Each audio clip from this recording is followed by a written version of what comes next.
কাদামাটিতে ছপ ছপ শব্দ করে কেউ আসছে। হেমলতা সতর্ক হয়ে ওঠেন, শক্ত করে ধরলেন লাঠি ছুরি। পায়ের শব্দটা কাছে আসতেই তিনি বেরিয়ে আসেন।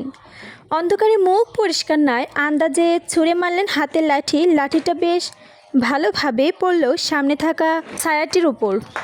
হতভাগা আর্তনাদ করে বসে পড়ল মাটিতে। ততক্ষণে পেছনের ছায়াটি দৌড়ে পালালো। প্রথমজন পালালো চেষ্টা করলেও হেমলতার জন্য পেরে উঠল না। তিনি আরেকটা লাঠি দিয়ে আবার আঘাত করে বসলেন। তার দৃষ্টি থেকে যেন আগুন স্ফুরিত হচ্ছে। আহত ব্যক্তি আর্তচিৎকার শুনে বাড়ির ভেতর থেকে ছুটে আসে সবাই।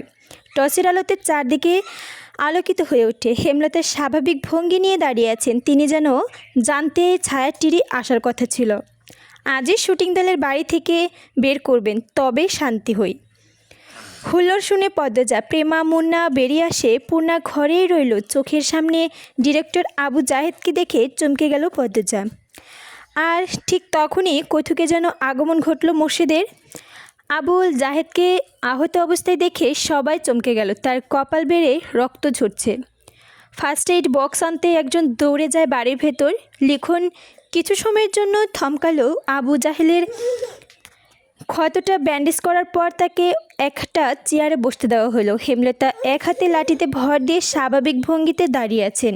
লিখন বিস্ময়ে প্রশ্ন করলেন, কি হয়েছিল? আপনি ওনাকে আঘাত করেছিলেন কেন? হেমলতা স্বাভাবিক কণ্ঠে বললেন, এই অসভ্য লোক আজ 4 দিন ধরে আমাদের মাঝরাতে এখানে ঘুরঘুর করে। তার উদ্দেশ্য খারাপ। লিখন চোখের কোণ দিয়ে পদ্মজাকে দেখে আবুল জাহেদকে প্রশ্ন করলো, উনি যা বলছেন সত্যি?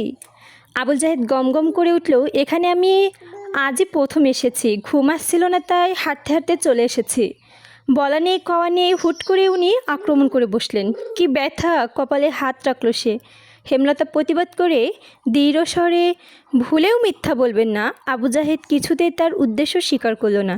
তর্কে তর্কে ভোরের আলো ফুটল। হেমলতা কঠিন করে জানিয়েছে আজই এই বাড়ি ছাড়তে হবে। হেমলতার সিদ্ধান্ত শুনে দলটির মধ্যে আতঙ্ক ছড়িয়ে পড়ে। তীরে এসে নৌকা ডুববে নাকি? সিনেমার শেষ অংশটুকু এখানে বাকি। শর্ত অনুযায়ী আরও 10 দিন সময় আছে।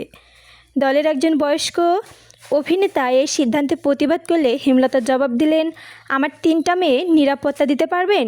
একটা পুরুষ মানুষ রাতের আধারে যুবতী মেয়েদের ঘরের পাশ দিয়ে ঘুরঘুর কেন করবে? কিসের ভিত্তিতে? কাউকে কথা বলার সুযোগ না দিয়ে সবাইকে এড়িয়ে লাহারি ঘরে চলে গেলেন হেমলতা। এসে সঙ্গে তর্ক করে শুধু সময় নষ্ট হবে। আবুল জাহেদকে থুতো চাহিনি তার নজরে এসেছে বারংবার।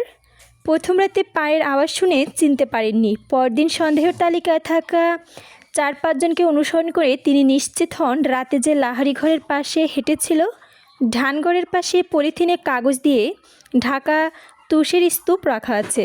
অসাবধানতায় আবু জাহেদ কাদামাখা জুতা তুষের স্তূপে পা রাখা যায়, তাই তুষ লেগে যায় জুতায়। হেমলতা বাড়ির বারান্দায় সে জুতা জোড়া দেখতে পান। তুষ বাড়ির আর কোথাও নেই, তাই ব্যস্ত হয়ে তুষের স্তূপের কাছে দেখেন এক জোড়া জুতার ছাপ।